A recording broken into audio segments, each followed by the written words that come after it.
वो उनके सामने कभी कबूल नहीं करेंगे। ठीक है, चलता है, सियासत है। सर यूएन में मामला लेके गए और कश्मीर में जो हालात पैदा हुए। देखिए, आप उस वक्त जिंदा नहीं थे, आप पैदा नहीं हुए थे। उस वक्त क्या स्थिति थी आपको ये पता है? ये कहते हैं हम मुजफ्फराबाद क्यों नहीं गए। उस वक्त पुंछ और राजौरी को बचाने के लिए फौज को डाइवर्ट कर दिया गया कि पुंछ और राजौरी बच जाए। आज पुंछ और राजौरी आज भारत का हिस्सा है, उसी मेहरबानी से है, नहीं तो वो भी गया होता पाकिस्तान के। संयुक्त राष्ट्र में ले जाने के लिए भी बताया। देखिए, उस वक्त की जो स्थिति थी उसमें और कोई रास्ता था नहीं, या तो फिर कभी इसमें अमन आता नहीं। इसे लॉर्ड माउंटबेटन और सब ने सलाह की, उसमें सरदार पटेल भी थे, सब थे कि इससे जाना चाहिए यूनाइटेड नेशन में।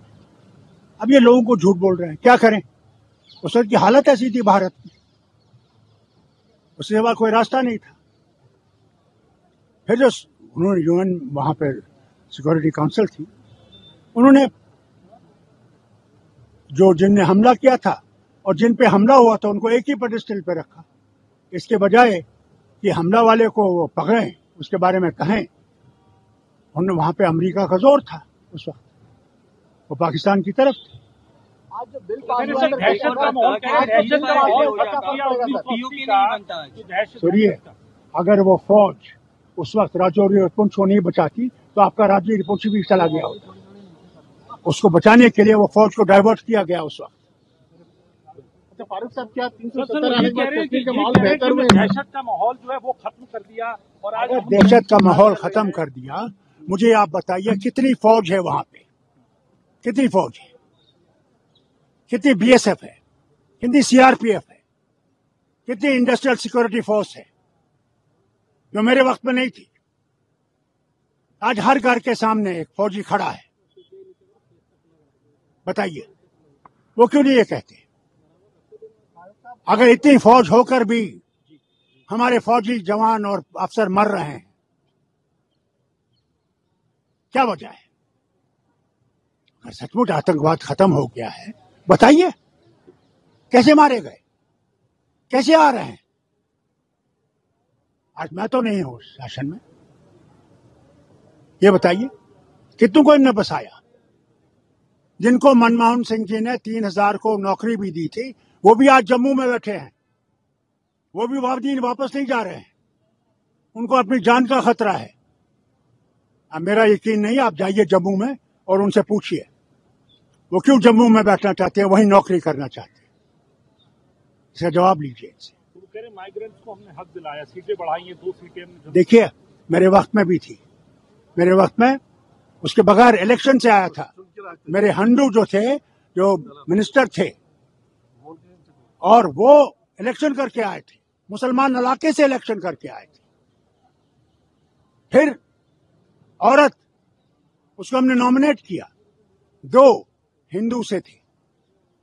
फिर कहते हैं शेड्यूल ट्राइब हमने ये जो है इनको दिया है, जो है कैंसर कहते हैं, ये गुजर और बकरवाल। वो मेहरबानी है इंदिरा गांधी की। जब उनने लद्दाखियों को शेड्यूल ट्राइब दिया तो 83 में जब इलेक्शन होने वाले थे, वो राजौरी आई और वहां कहा कि हुकूमत लिखेगी, मैं यहां न सिर्फ गुजर और बकरवाल को जिनको दे रही हूं, मैं जितने भी लोग यहाँ हैं, हिंदू हैं, मुसलमान हैं, कुछ भी हैं, दलित हैं, उन सबको मैं रिजर्वेशन दूंगा। 24 घंटे में मैंने वो खत उनके टेबल पे पहुंचाया, कैबिनेट का डिसीजन लेकर। मगर आज तक किसी हुकूमत ने उन लोगों को, जो एक ही तरफ के लोग हैं, उनको रिजर्वेशन नहीं दी। लेकिन अब तो रिजर्वेशन मिल गया सर, ये सरकार दावा कर रही है कि हमने पहली बार रिजर्वेशन दिया है। कौन सा रिजर्वेशन दिया? मुझे बताइए कौन सा दिया? SC ST कह रहे हैं। मैं आपसे कह रहा हूं, शेड्यूल ट्राइब जो है वो पहले ही इंदिरा गांधी के वक्त में मिला है गुजर और बकरवालों को। वो तो पहले मिला हुआ है उनसे, कोई नई बात तो है नहीं। तो जमहूरियत के रास्ते खुल रहे हैं क्या वहां पर हालात? अगर आप ये कह रहे हैं, बताइए कितना वहां पे उद्योगपति आए हैं? क्या अंबानी आया है? क्या अडानी आया है? क्या बाकी उद्योगपति आए हैं? एक आया है यूएई से। जो एमआर है वो मॉल बना रहा है, मॉल, यानी कोई कारखाना लगाएगा। यही तो हमारी शिकायत है। अगर आप इतना ढंढोरा पीट रहे हैं, कहाँ है वो उद्योगपति जो वहां लगा रहे हैं, कारखाने लगा रहे हैं, जम्मू में हो, कश्मीर में हो, कहाँ है? और चुनाव के बारे में ने कहा कि मैं तक जो स्पीच हो जाए उसके बाद उसी वक्त बताऊंगा एंड में। कुछ नहीं कहा, चुप हो गए। क्या वजह है? अच्छा, हम लोग अगर भारत का हिस्सा हैं तो हम लोगों के यहां भी चुनाव होना चाहिए कि नहीं होना चाहिए? जरूरी है। Thank you. आपको लगता है चुनाव से जमहूरियत के रास्ते खुलेंगे सर? देखिए सवाल इस बात का है, जमहूरियत ही चुनाव है। लेफ्टिनेंट गवर्नर उसके 4 जो मुशीर हैं वो नहीं है जमहूरियत। जमहूरियत में हमने मेहनत करनी है, काम करना है। 4 आदमी क्या करेंगे जहां पे 114 एमएलए होते हैं जो हर गांव में पहुंच सकते हैं, उनकी मुश्किल देख सकते हैं। बल्कि ये भी आपको बताऊं जो आपको पता नहीं है, अभी कमिश्नर वहां पे जो थे, जो ये पानी की स्कीम है जिसमें हर घर में पानी आएगा, नलके से आएगा, उसमें 3000 करोड़, कम पैसा नहीं है, 3000 करोड़ गायब हो गया है। उस सेक्रेटरी ने लेफ्टिनेंट गवर्नर के सामने और चीफ सेक्रेटरी के सामने बोला ये, और प्रधानमंत्री को खत लिखा कि साहब ये देखिए इसमें घपला है। उसके बारे में कोई बात नहीं, बल्कि उसको उठा के फेंक दिया। I mean, he referred to ceasefire in 1948, but he said that he admitted that he was not. I mean, he was warned after that. And what was the condition? What were the circumstances in which that was done? They better know who were witness to that. I mean, some people say that it was intended to save Poonch and Rajouri and to divert forces to have Poonch and Rajouri as part of the country, and that is the 2 districts are this time part of Jammu and Kashmir. I mean, people have their own views in what circumstances was done, and everybody was party to it. It was done. The decision was done by the cabinet that time.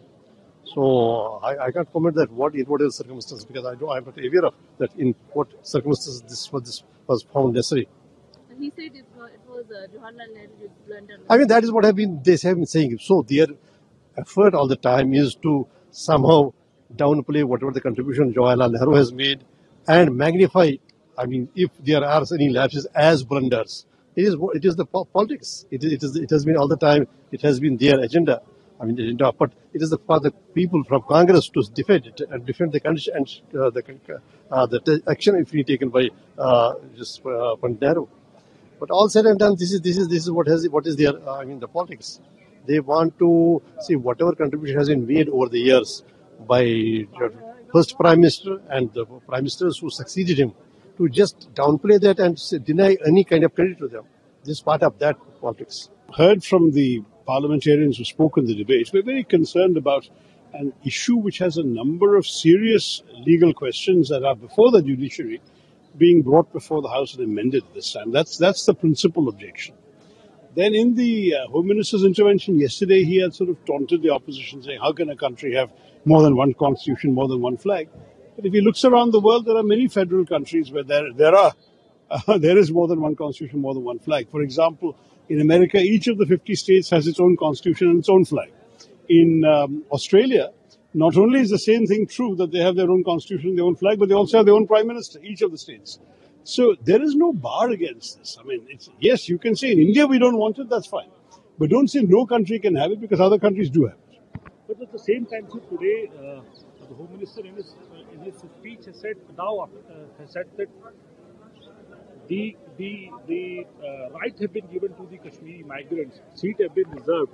2 seats have been reserved for the Kashmiri migrants. 1 seat has been reserved for the migrants from the Pakistan-occupied Jammu and Kashmir. So the seats of assembly seats have been increased from 37 to 43, and they have given representation. How do you see this? No, look, I have no problem with people who have suffered so much in Kashmir getting more rights. The issue is one of legal principle. How can you amend something which is still before the Supreme Court for adjudication on the legality of the original action? If the abolition of 370 has not been fixed, then how can you amend it? कुछ इतिहास में हमारे ऐसे बड़े हस्ती हो गए हैं जिसको दुनिया ने माना है, जिनका लोहा इस देश के इतिहास में सुनहरे अक्षरों के साथ उनको लिखा गया है, जिन्हें ना कोई शासन चाहिए था, जिस वक्त पे अंग्रेजों की लाठी गोली थी, कुछ पाने का सवाल नहीं था, तब सब कुछ छोड़ के देश की आज़ादी के लिए जिन्होंने सब कुछ न्यौछावर किए थे, नेहरू जी हो, सरदार वल्लभ भाई पटेल हो, होम मिनिस्टर थे वहाँ पे। आज टिप्पणी करके नेहरू जी या सरदार साहब का अपमान करने वाली भाषा बोलने का किसी को अधिकार नहीं है। नेहरू जी और सरदार साहब एक सिक्के के दो पहलू की तरह काम किए। अगर जो सिर्फ फर्जी डिग्रियां और व्हाट्सएप यूनिवर्सिटी पे रहते हैं, उन लोगों को इतिहास को सही मायने में पढ़ना चाहिए। दुनिया के इतिहास लिखने वालों ने जिनकी प्रशंसा की है, उनके खिलाफ टिप्पणी करके मैं मानता हूं कि इस देश का, इस संसद का, उन हमारे महान नेताओं का, नेहरू जी हो या सरदार वल्लभ भाई पटेल का अपमान किया है। भाजपा को माफी मांगनी चाहिए। एक और आखिरी रिजर्वेशन दिया है SC ST को, और जो जम्मू कश्मीर के माइग्रेंट हैं उनको भी, क्योंकि 2 सीटें उनके लिए रिजर्व रखी गई हैं और 1 सीट जो POK से आए हुए लोग हैं, शरणार्थी, उनके लिए सीट रिजर्व की गई है। 43 जो है सीटें हो गई, लेकिन अहम बात यही रही कि चुनाव कब होंगे ये पता नहीं है अभी भी। देखिए, संविधान कहता है चुनाव टाइम पे होना चाहिए। भाजपा को सिर्फ और सिर्फ सत्ता के लिए कुछ भी करेंगे।